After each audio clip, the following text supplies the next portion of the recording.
പ്രധാനമന്ത്രി നരേന്ദ്രമോദിയുമായുള്ള ക്രിസ്ത്യൻ ബിഷപ്പുമാരുടെ കൂടിക്കാഴ്ചയിൽ മണിപ്പൂർ വിഷയം ചർച്ച ചെയ്യാതിരുന്നതിൽ പ്രതിഷേധം. ഓൾ ഇന്ത്യ കാത്തലിക് യൂണിയൻ മുൻ ദേശീയ അധ്യക്ഷൻ ജോൺ ദയാലാണ് വിമർശനം ഉന്നയിച്ചത്. കൊല്ലപ്പെട്ടവരിൽ ഏറെയും ക്രിസ്ത്യാനികളാണെന്ന് ജോൺ ദയാൽ മീഡിയ വണിനോട് പറഞ്ഞു. മണിപ്പൂരിൽ പള്ളികൾ വ്യാപകമായി തകർക്കപ്പെടുകയും വിശ്വാസികൾ കൊല്ലപ്പെടുകയും ചെയ്ത സാഹചര്യത്തിലാണ് ബിഷപ്പുമാർ പ്രധാനമന്ത്രിക്ക് മുന്നിൽ മൌനം പാലിച്ചതെന്ന് ജോൺ ദയാൽ കുറ്റപ്പെടുത്തി. ഇനിയെങ്കിലും മണിപ്പൂർ സന്ദർശിക്കണമെന്നും കലാപം അവസാനിപ്പിക്കാൻ ഇടപെടണമെന്നുമാണ് മോദിയോട് ബിഷപ്പുമാർ ആവശ്യപ്പെടേണ്ടിയിരുന്നത്. Almost 200 people, most of them Christians, were killed. 70,000 people were displaced. They're still living, 50,000 are living in refugee camps. And these are not government refugee camps.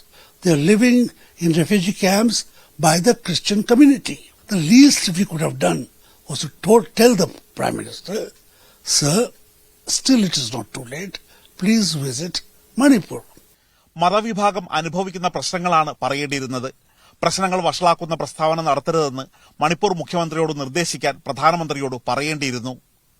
When you meet the Prime Minister, don't sing praises of him as if you are a member of his party.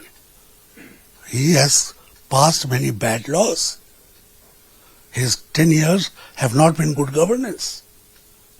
So when you praise that, it means you are betraying those who have suffered under his regime. Civil society, the media, all those who have suffered in the last 10 years. മധ്യപ്രദേശിൽ മുൻകൂർ അനുമതി വാങ്ങിയാണ് Christmas ആഘോഷം സ്കൂളുകളിൽ നടത്തിയത്. സർക്കാർ ഉത്തരവിലൂടെയാണ് ഇക്കാര്യം നടപ്പാക്കിയത്. രാഷ്ട്രപതി ഭവനിലെ ക്രിസ്മസ് ആഘോഷം 10 വർഷമായി നിർത്തിവച്ചിരിക്കുകയാണ്. കൂടിക്കാഴ്ചയ്ക്കെത്തുന്നവർ പേരിൽ ക്രിസ്ത്യാനികളായതുകൊണ്ട് സമുദായത്തെ പ്രതിനിധീകരിക്കുന്നില്ലെന്നും ജോൺ ദയാൽ പറഞ്ഞു. D Dhanasumod, media 1, Delhi.